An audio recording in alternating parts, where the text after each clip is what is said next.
सिद्धार्थ और श्रेया की रात एक दूसरे को याद करके निकल गई। अगली सुबह श्रेया जल्दी उठ गई। जब वो नीचे आई तो उसके आसपास कुछ बॉडीगार्ड्स थे जो कि सिद्धार्थ की गैर मौजूदगी में श्रेया के साथ रहेंगे। विक्की तैयार होकर नीचे आया और श्रेया ने उससे गार्ड्स के बारे में पूछा।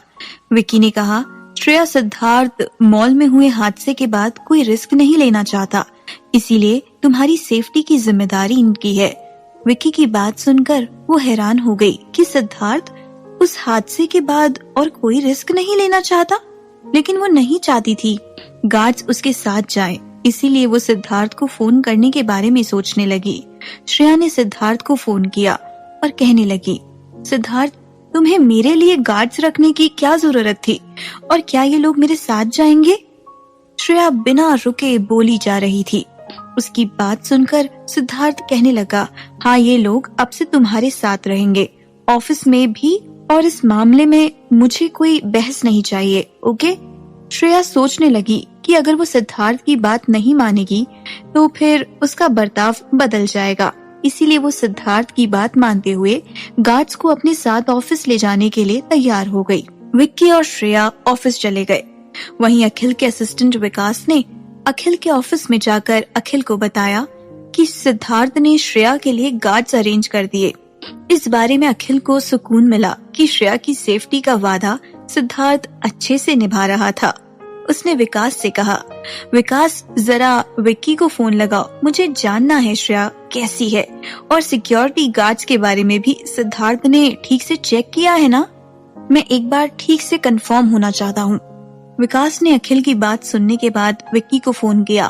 फोन पर विकास का कॉल देख विक्की ने फोन आंसर किया। हेलो विकास। विकास ने अखिल को फोन दिया। विक्की, श्रेया कैसी है? वो ठीक है ना? क्या मैं एक बार उससे मिल सकता हूँ क्या? विक्की को समझ नहीं आया कि वो अखिल का क्या जवाब दे, इसीलिए उसने पहले सिद्धार्थ से पूछना ठीक समझा। विक्की ने अखिल का फोन रख दिया और उसे मैसेज किया कि वो थोड़ी देर बाद फोन करेगा। विक्की ने अखिल का फोन रखने के तुरंत बाद ही सिद्धार्थ को फोन करके सारी बात बताई, क्योंकि श्रेया के मामले में कोई रिस्क नहीं लेना चाहता था और श्रेया को लेकर थोड़ी सी भी लापरवाही सिद्धार्थ का गुस्सा बढ़ा सकती थी। सिद्धार्थ ने विक्की से कहा, ओके, अगर ऐसा है अखिल को श्रेया से मिलने दो, और याद रहे श्रेया को कुछ पता नहीं चले, दोनों की मुलाकात कोइंसिडेंस होनी चाहिए, समझे? सिद्धार्थ ने इतना कहकर फोन रख दिया। वहीं विक्की ने विकास को कुछ मैसेज किया और श्रेया के पास गया, जो कि अपने कैबिन में काम कर रही थी। विक्की श्रेया को शॉपिंग मॉल चलने के लिए कहने लगा, श्रेया, क्या तुम मेरे साथ शॉपिंग के लिए चलोगी? वो मुझे अपने एक दोस्त के लिए कुछ खरीदना है, मुझे कुछ समझ नहीं आ रहा, इसीलिए मुझे तुम्हारी मदद चाहिए, चलो ना प्लीज।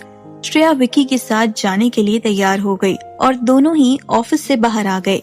थोड़ी देर बाद दोनों ही शॉपिंग मॉल पहुंचे और शर्ट स्टोर में गए। श्रेया विक्की के साथ शर्ट पसंद करने में उसकी मदद कराने लगी। तभी उसकी नजर एक काले रंग की शर्ट पर गई, तो उसने सोचा कि काले रंग की वो शर्ट सिद्धार्थ के लिए खरीद ले। श्रेया वो शर्ट उठा ही रही थी कि उस शर्ट पर किसी और ने भी अपना हाथ रखा। श्रेया उस शख्स की तरफ देखने लगी और वो शख्स अखिल था, जिसने उस शर्ट पर हाथ रखा। अखिल को देखकर श्रेया थोड़ी चौंक गई। तभी अखिल ने कहा, श्रेया, आप यहाँ? कैसी हैं आप? आज शॉपिंग के लिए आपको वक्त मिल गया? अखिल को देखकर श्रेया ने भी जवाब देते हुए कहा, हाँ, लेकिन क्या आप भी यहाँ शॉपिंग के लिए आए हैं? श्रेया को फिर अपनापन सा महसूस होने लगा, जबकि वो अखिल से कभी मिली भी नहीं थी, लेकिन उसे जो अपनापन महसूस हो रहा था उसे वो कैसे बदले? वो जब भी अखिल को देखती थी तो वो उसे किसी अपने का एहसास कराता था, लेकिन वो कोई उम्मीद भी नहीं पालना चाहती थी। श्रेया ने काले रंग की वो शर्ट अखिल के हाथ में दे दी और कहने लगी, अगर आपको ये चाहिए तो आप ले सकते हैं। श्रेया की बात सुनकर अखिल ने कहा, नहीं, अब इसकी कोई जरूरत नहीं है। वैसे आप किसके लिए ये शर्ट ले रही हैं, मिस श्रेया? अखिल जैसे श्रेया को टीज वॉइस में कह रहा था। श्रेया सिद्धार्थ के लिए वो काले रंग की शर्ट लेना चाहती थी, क्योंकि वो शर्ट उस पर बिल्कुल सूट करती। श्रेया सोचने लगी कि क्या वो अखिल को अपने और सिद्धार्थ के रिश्ते के बारे में सच बताएगी, तो तो सिद्धार्थ उससे नाराज हो जाएगा, इसीलिए वो कह देती है कि ये वो शर्ट विक्की के लिए ले रही है। जबकि अखिल श्रेया सिद्धार्थ के रिश्ते को जानता था कि दोनों पति पत्नी है, इसीलिए वो श्रेया को और परेशान नहीं करना चाहता था। अखिल शर्ट स्टोर से बाहर आ गया। उसके चेहरे पर श्रेया से मिलने की खुशी थी। अखिल को बाहर आता देख विक्की ने उससे कहा, मुझे पता है कि श्रेया को देखने के बाद तुम्हें खुशी होती है। तुम्हें पता है कि ये आइडिया सिद्धार्थ का था। उसने ही कहा था कि मैं श्रेया को शॉपिंग के लिए लेकर जाऊं और तुम उससे मिल सको। सिद्धार्थ को मेरा थैंक्स कहना, अखिल ने विक्की से कहा। थोड़ी देर दोनों बात करके वापस चले गए। वहीं श्रेया ने वो शर्ट सिद्धार्थ के लिए खरीद ली और विक्की के साथ घर आ गई। एक हफ्ते बाद सिद्धार्थ वापस इंदौर से आ गया। सिद्धार्थ के वापस आने की खुशी श्रेया के चेहरे पर दिख रही थी। सिद्धार्थ ने घर आकर घर के सब लोगों को प्यार से गले लगाया। वहीं श्रेया सीढ़ियों के ऊपर से अपने कमरे के बाहर आकर देख रही थी, हंस रही थी। श्रेया खुश थी कि एक हफ्ते बाद सिद्धार्थ वापस आ गया। रात को सब लोग डिनर के लिए नीचे आए। सिद्धार्थ भी सबके साथ डिनर के लिए नीचे आया। डाइनिंग टेबल पर खाने की खुशबू आ रही थी कि सिद्धार्थ खुद को रोक नहीं पाया। जैसे ही उसने पहला निवाला लिया, वो समझ गया कि खाना श्रेया ने बनाया है। वो एक हफ्ते से बाहर था तो उसे घर के खाने की याद आ रही थी, इसीलिए वो बड़े शौक के साथ खाना खाए जा रहा था। थोड़ी देर बाद सब अपने कमरे में सोने चले गए। श्रेया भी अपने रूम में सोने गई। सिद्धार्थ इस वक्त का कब से इंतजार कर रहा था, क्योंकि एक हफ्ता हो गया था और सिद्धार्थ श्रेया से दूर था। इसीलिए वो श्रेया के सोने का इंतजार कर रहा था कि कब श्रेया सोए और वो उसके कमरे में जाकर श्रेया को पकड़कर सो जाए। थोड़ी देर बाद सिद्धार्थ श्रेया के कमरे में गया। उस वक्त श्रेया सो चुकी थी। सिद्धार्थ के लिए अच्छा मौका था। वो श्रेया के पास जाकर बैठ गया और थोड़ी देर तक उसे देखने लगा। वो हर बार की तरह रात को सोते वक्त छोटे बच्चे की तरह मासूम लग रही थी। उसके चेहरे पर छोटी सी मुस्कान थी। सिद्धार्थ श्रेया के पास जाकर लेट गया और उसे अपनी तरफ खींचकर उसे अपनी बाहों में सुलाने लगा और उसे फोरहेड पर किस करके सो गया। ऐसा लग रहा था कि लंबे वक्त बाद उसे सुकून की नींद आई थी। अगली सुबह श्रेया के उठने से पहले वो जल्दी सोकर उठ गया, लेकिन सामने रखी एक चीज ने उसका ध्यान अपनी ओर खींच लिया। कमरे के सोफे पर वही काले रंग की शर्ट फोल्ड होकर रखी थी। सिद्धार्थ को याद आया कि विक्की और श्रेया साथ में कल शॉपिंग के लिए गए थे, तभी श्रेया ने ये शर्ट ली होगी। सिद्धार्थ वो शर्ट लेकर अपने कमरे में आ गया। थोड़ी देर बाद श्रेया सोकर उठी और तैयार होकर नीचे नाश्ते के लिए आई, लेकिन वहाँ उसकी आंखें फटी की फटी रह गई, क्योंकि जो शर्ट वो सिद्धार्थ के लिए लेकर आई थी, सिद्धार्थ ने वही शर्ट पहन रखी थी। सिद्धार्थ देख रहा था कि श्रेया उस शर्ट को बड़े ही ध्यान से देख रही थी। श्रेया को लगा कि सिद्धार्थ वो शर्ट नहीं पहनेगा। वो सोच रही थी, मुझे लगा कि सिद्धार्थ ये शर्ट नहीं पहनेगा, इसीलिए मैंने उसे ये शर्ट नहीं दी। लेकिन सिद्धार्थ को ये शर्ट मिली कैसे? ये तो मेरे कमरे में थी। इसका मतलब सिद्धार्थ मेरे कमरे में आया था, लेकिन कब और मुझे पता क्यों नहीं चला? खैर, सिद्धार्थ पर ये शर्ट अच्छी लग रही है। नाश्ते के बाद दोनों ही साथ में ऑफिस चले गए। सिद्धार्थ कैबिन में श्रेया का इंतजार कर रहा था, क्योंकि वो सिद्धार्थ का शेड्यूल बताती थी। कुछ देर बाद श्रेया सिद्धार्थ के कैबिन में गई। सिद्धार्थ उस वक्त लैपटॉप पर कुछ काम कर रहा था, इसीलिए उसे ध्यान नहीं दिया कि श्रेया उसके कैबिन में थी। श्रेया उसे आज का सारा काम बता रही थी। उसने श्रेया की आवाज सुनकर अपना चेहरा ऊपर किया और श्रेया जब बात कर रही थी तो उसे देखने लगा।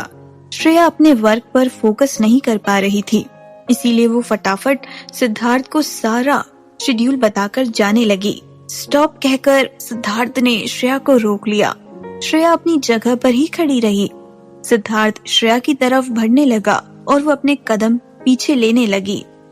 श्रेया पीछे बढ़ते बढ़ते दीवार से टकरा गई। वहीं सिद्धार्थ उसके सामने खड़ा हो गया और श्रेया से कहा, नाइस चॉइस, तुमने शर्ट अच्छी पसंद की है। श्रेया ने जवाब दिया, तुम्हें कैसे पता कि ये शर्ट मैंने तुम्हारे लिए ली थी और इसे तो मैंने अपने कमरे में रखा था, तो तुम्हें कैसे मिली? इसका मतलब कि तुम कमरे में आए थे। श्रेया की बात सुनकर सिद्धार्थ क्या जवाब देता, इसीलिए वो चुप रहा। और वापस अपनी सीट पर बैठकर अपना काम करने लगा। श्रेया भी वापस अपने कैबिन में गई और काम करने लगी। थोड़ी देर बाद उसके फोन पर एक मैसेज आया कि अगर वो अपने असली माँ बाप के मौत के बारे में जानना चाहती है तो वो शाम को 4 बजे कॉफी कैफे के पीछे वाले ग्राउंड में आए, वो भी अकेले। उसने श्रेया को किसी से भी इस बारे में बताने के लिए मना किया था। श्रेया फोन पर आए इस मैसेज को पढ़कर दंग रह गई। उसे समझ नहीं आ रहा था कि क्या वहां उसका अकेला जाना ठीक रहेगा या नहीं, और अगर वो गई तो सिद्धार्थ उससे नाराज हो जाएगा। सिद्धार्थ को श्रेया फोन पर आए इस मैसेज के बारे में बताना चाहती थी, लेकिन उस शख्स ने किसी को कुछ ना बताने के लिए कहा था, जो कि ये बात श्रेया के असली माँ बाप के बारे में थी। तो वो कोई भी सुराग नहीं छोड़ना चाहती थी। श्रेया ने सोच लिया कि वो शाम को सिद्धार्थ को बिना बताए उस जगह पर जाएगी। वहीं सिद्धार्थ श्रेया को कैमरा फुटेज में देख रहा था। उसमें श्रेया के बदलते एक्सप्रेशंस को नोटिस कर रहा था, लेकिन वो नहीं जानता था कि आखिर श्रेया की परेशानी का क्या कारण था। शाम के 4 बजे श्रेया ऑफिस से बाहर चली गई। थोड़ी देर बाद सिद्धार्थ ने श्रेया को उसके कैबिन में न देखकर कैमरा फुटेज चेक किया। श्रेया भी उस पते पर पहुंची जहां उसे आने के लिए कहा गया था। वो ठीक शाम 4 बजे वहां मौजूद थी, लेकिन उसे वहां कोई नहीं दिखा। श्रेया ने आवाज लगाते हुए कहा, कोई है यहाँ? कोई है? देखो बाहर आओ। जैसे कि तुमने कहा था कि किसी को कुछ मत बताना, मैंने किसी को कुछ नहीं बताया। प्लीज बाहर आओ, मुझे मेरे माँ बाप के बारे में सब जानना है। एक तरफ सिद्धार्थ श्रेया के बारे में जानने की कोशिश कर रहा था। उसने कैमरा फुटेज पर देखा कि श्रेया अपने कैबिन से 4 बजे ही बाहर निकल गई। सिद्धार्थ को टेंशन हो रही थी क्योंकि श्रेया बिना सिद्धार्थ को कुछ बताए बाहर चली गई। सिद्धार्थ अपने कैबिन से गाड़ी की चाबी लेकर पार्किंग में गया और अपनी गाड़ी लेकर चला गया। रास्ते में उसने विक्की को फोन करके कहा, हेलो विक्की, मुझे जल्दी श्रेया का लोकेशन ट्रैक करके बताओ। मुझे 10 मिनट के अंदर अंदर लोकेशन चाहिए। इतना कहकर सिद्धार्थ ने फोन काट दिया। थोड़ी देर बाद उसके फोन पर विक्की का मैसेज आया। मैसेज देखते हुए सिद्धार्थ की आंखें थोड़ी बड़ी हो गई और वो गाड़ी तेज चलाने लगा। वहीं श्रेया आधे घंटे से वहां खड़ी थी, लेकिन कोई बाहर नहीं आया। वो जाने लगी, तभी उसे एक आवाज आई, रुको श्रेया, अगर तुम्हें सब कुछ जानना है तो तुम्हें हमारा एक काम करना होगा। श्रेया ने सोचते हुए कहा, कैसा काम और क्या करना होगा मुझे? देखो, मुझे माँ बाप के बारे में बता दो प्लीज। वो शख्स श्रेया के सामने नहीं आया। श्रेया सोच रही थी कि ये आखिर सामने क्यों नहीं आया। श्रेया जैसे ही कुछ कहती तभी वहां 4 काले रंग की गाड़ी आ गई। उन गाड़ियों ने पूरे ग्राउंड को घेर लिया। 3 गाड़ियों में से 15 गार्ड्स निकले और एक गाड़ी में खुद सिद्धार्थ आया। ब्लैकमेलर श्रेया से कहने लगा, श्रेया, तुमने कहा था कि तुमने इस बारे में किसी को नहीं बताया, तो तुम्हारा पति यहाँ कैसे आया? श्रेया दंग थी कि वो ब्लैकमेलर कैसे जानता था कि सिद्धार्थ उसका पति है, और वो कुछ और कहती तभी ब्लैकमेलर ने श्रेया के चेहरे पर कुछ छिड़क दिया, जिससे वो बेहोश होकर जमीन पर गिरती। इससे पहले ही सिद्धार्थ ने उसे पकड़ लिया और गोद में उठाकर कार में ले गया। सिद्धार्थ ने गार्ड से कहा कि वो लोग आसपास जाकर देखे कि ब्लैकमेलर कहाँ गया। तब तक सिद्धार्थ श्रेया को घर ले गया। थोड़ी देर दोनों घर पहुंचे। श्रेया उस वक्त बेहोश थी। सिद्धार्थ ने उसे एक इंजेक्शन दिया और बाहर आ गया। घर के सभी लोग सिद्धार्थ से श्रेया के बारे में पूछने लगे कि श्रेया बेहोश कैसे हुई। सिद्धार्थ बिना किसी को कुछ कहे श्रेया के कमरे से उसका फोन लेकर चेक करने लगा। तभी उसकी नजर उस मैसेज पर पड़ी। वो समझ गया कि इसी कारण श्रेया 4 बजे चली गई। सिद्धार्थ श्रेया के होश में आने का इंतजार कर रहा था, क्योंकि श्रेया के होश में आने के बाद ही सब ठीक से पता चल जाएगा। कुछ देर बाद श्रेया होश में आई। सिद्धार्थ उसके पास उसका हाथ पकड़कर बैठा था। श्रेया उठने की कोशिश कर रही थी। सिद्धार्थ ने उसे वापस लेटा दिया और गुस्से में कहने लगा, मैंने क्या कहा था तुमसे कि तुम कहीं भी जाओ तो अकेले नहीं जाओगी, समझी? कहीं भी जाने से पहले तुम मुझे और विक्की को अपनी लाइव लोकेशन सेंड करोगी, लेकिन हम सबको बिना कुछ बताए वहां अकेले क्या सोच कर गई? श्रेया को उस ब्लैकमेलर की बात याद आ गई और उसने सिद्धार्थ से कहा, तुम वहां क्या कर रहे थे और तुम्हें कैसे पता चला कि मैं वहां हूँ? अगर तुम वहां नहीं आते तो शायद मुझे वो सब बता देता। सिद्धार्थ ने उससे पूछा कि वो किस सच की बात कर रही है, जिसे जानने के लिए वो अकेले बिना किसी को कुछ बताए वहां से चली गई।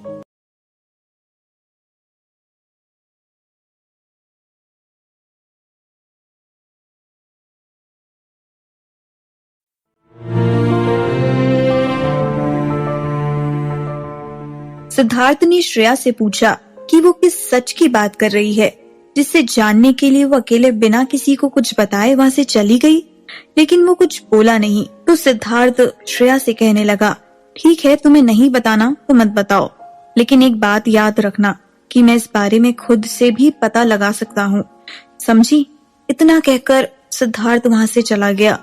सिद्धार्थ की बात सुनकर श्रेया सोचने लगी कि सिद्धार्थ के लिए ये पता करना ज्यादा मुश्किल नहीं होगा।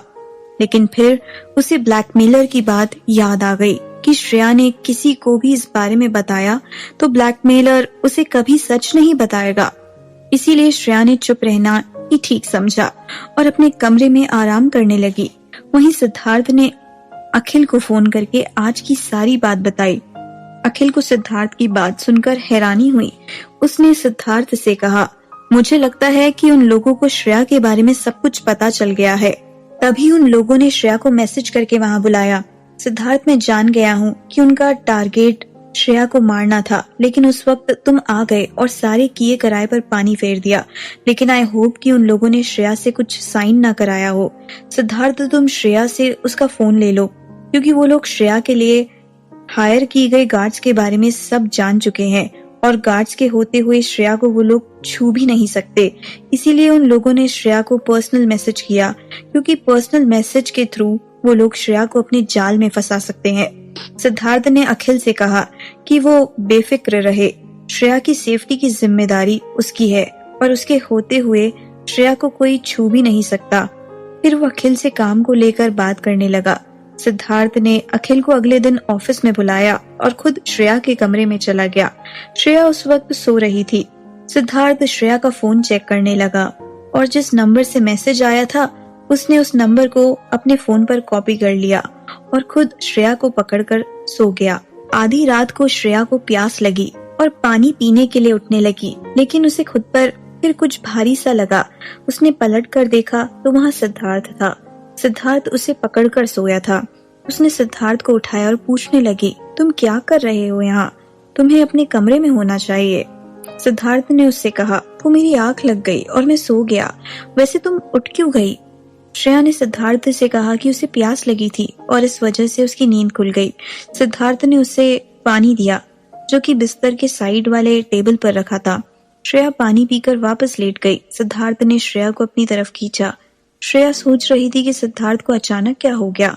वो कुछ उससे पहले सिद्धार्थ ने अपने एक हाथ से श्रेया के बालों को सहलाते हुए कहने लगा, श्रेया, तुम क्या सोचकर वहां अकेली गई? 2 बार तुम्हारे साथ हादसा हुआ, उसके बाद भी तुम अकेले जाने का रिस्क लेने लगी।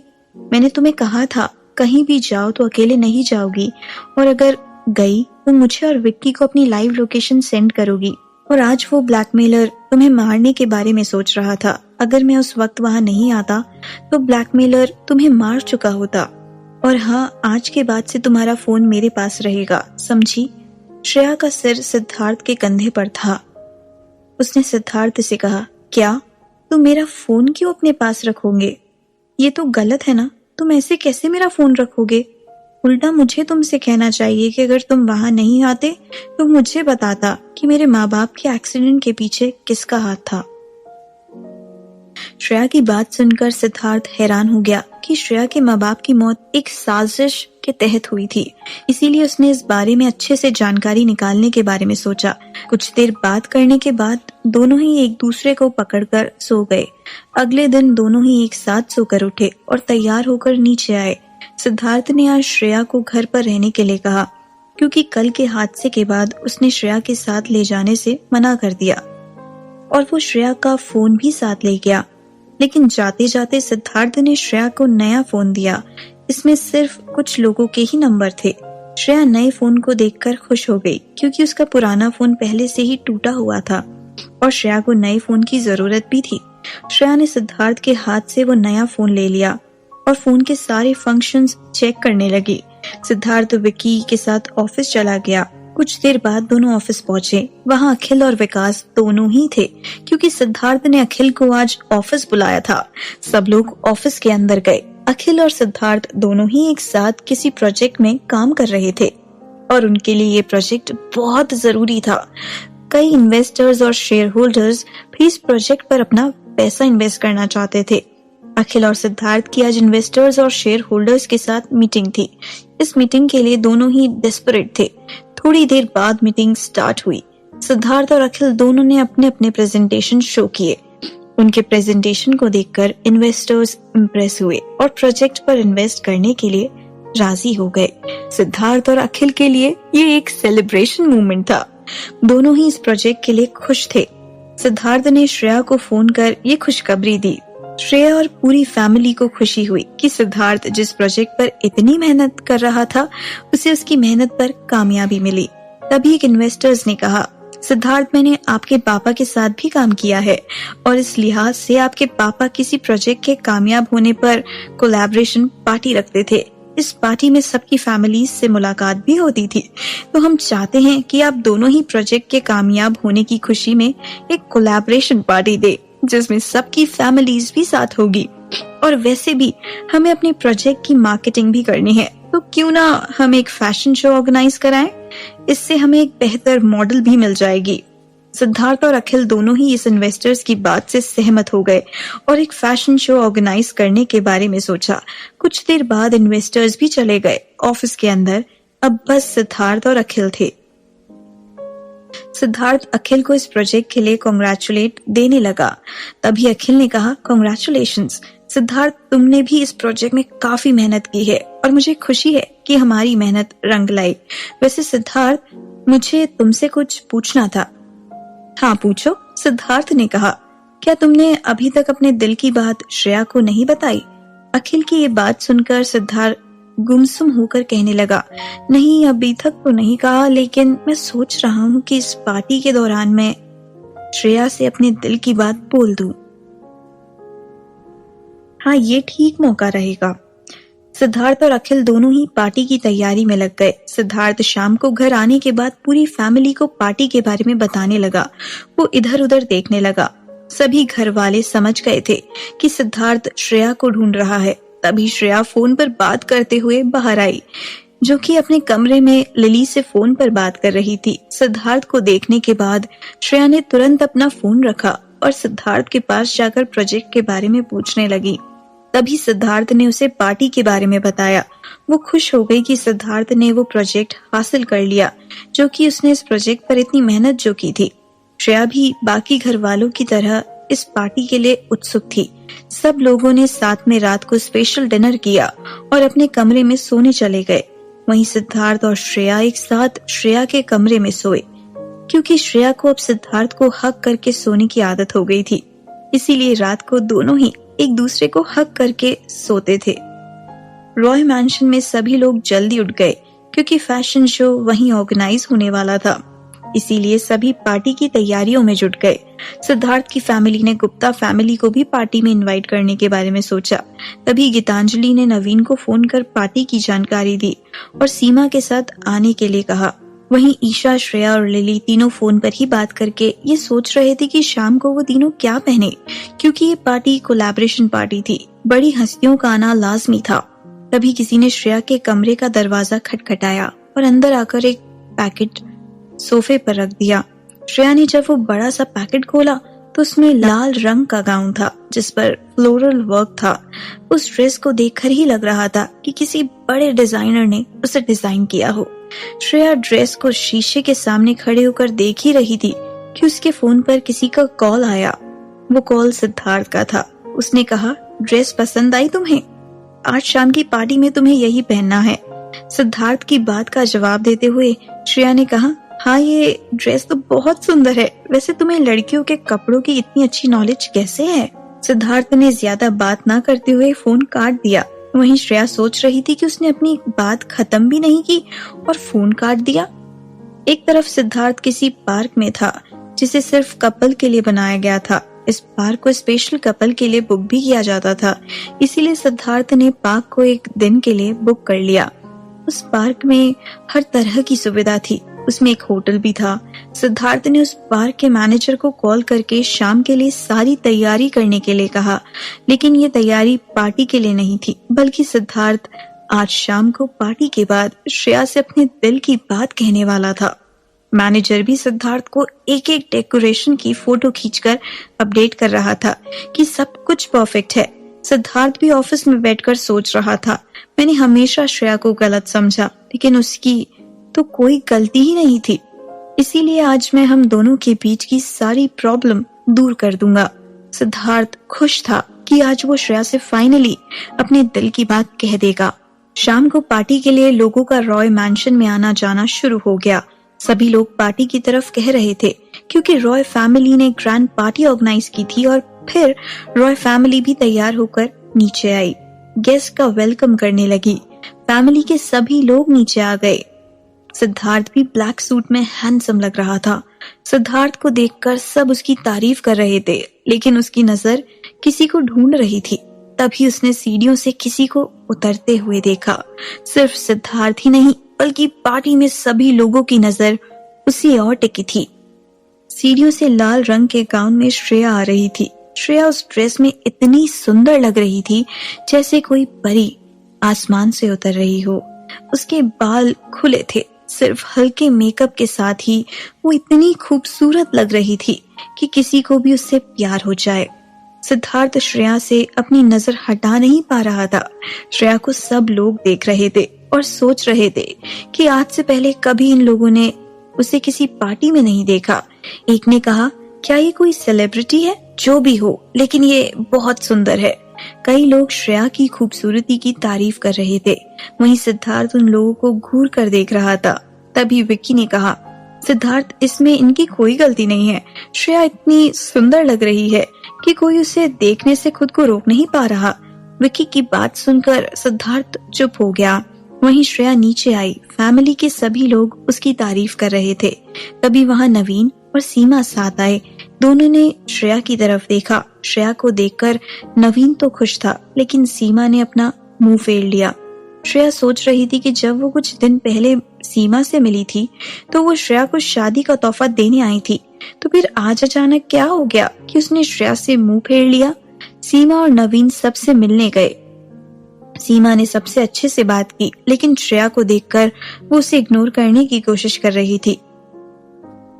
तभी गीतांजलि ने कहा, श्रेया हम सबका सच में बहुत ख्याल रखती है। वो हमारे परिवार में अच्छे से सेटल हो गई है। गीतांजलि की बात सुनकर सीमा ने कहा, ये तो कुछ वक्त की बात है, आगे क्या होगा ये किसने देखा है। सीमा की बात किसी के समझ में नहीं आई। सभी लोग एक दूसरे की तरफ देखने लगे कि आखिर सीमा के कहने का मतलब क्या था। तभी नवीन ने हालात को ठीक करने के लिए बात घुमा दी, लेकिन श्रेया सोच रही थी कि आखिर सीमा किस वक्त की बात कर रही है। उसे अपने मन में कुछ हलचल सी लगी कि शायद कुछ होने वाला हो, लेकिन पार्टी में सब आए थे और सिद्धार्थ की कामयाबी की पार्टी को वो अपनी तकलीफ से खराब नहीं करना चाहती थी। इसीलिए वो कोने में रखे टेबल के पास जाकर बैठ गई। तभी उसे किसी जानी पहचानी आवाज ने कहा, कैसी हो श्रेया? पीछे पलट कर देखा तो वहां अखिल था। श्रेया ने भी अखिल को जवाब दिया। दोनों में थोड़ी देर तक बातचीत हुई और फिर अखिल सिद्धार्थ से मिलने चला गया। थोड़ी देर बाद फैशन शो शुरू हो गया। एक से बढ़कर एक मॉडल रैंप पर वॉक कर रही थी। सभी लोग मॉडल को नंबर दे रहे थे। सिद्धार्थ और श्रेया भी उस वक्त को एंजॉय कर रहे थे। लगभग कई मॉडल स्टेज पर आ चुकी थी। श्रेया सिद्धार्थ से कहने लगी कि सारी मॉडल अपनी जगह पर ठीक है, वो किसी भी प्रोजेक्ट मार्केटिंग के लिए पसंद कर सकता है। सिद्धार्थ भी श्रेया की बात से सहमत हो गया, लेकिन उस वक्त एक आखिरी मॉडल बाकी थी। सिद्धार्थ सोच रहा था कि जैसे ही ये पार्टी खत्म होगी वो श्रेया से अपनी मन की बात कह देगा। रैंप पर आखिरी मॉडल के आने का इंतजार हो रहा था। सभी लोग पहली वाली सारी मॉडल से इम्प्रेस थे, लेकिन वो लोग आखिरी मॉडल को देखना चाहते थे। रैंप पर आखिरी मॉडल के आने की अनाउंसमेंट हुई। वो मॉडल जब रैंप पर आने लगी तो दूर से थोड़ा अंधेरा था, लेकिन जब वो रोशनी में आई तो सबकी आंखें फटी की फटी रह गई, खासकर रॉय फैमिली और गुप्ता फैमिली।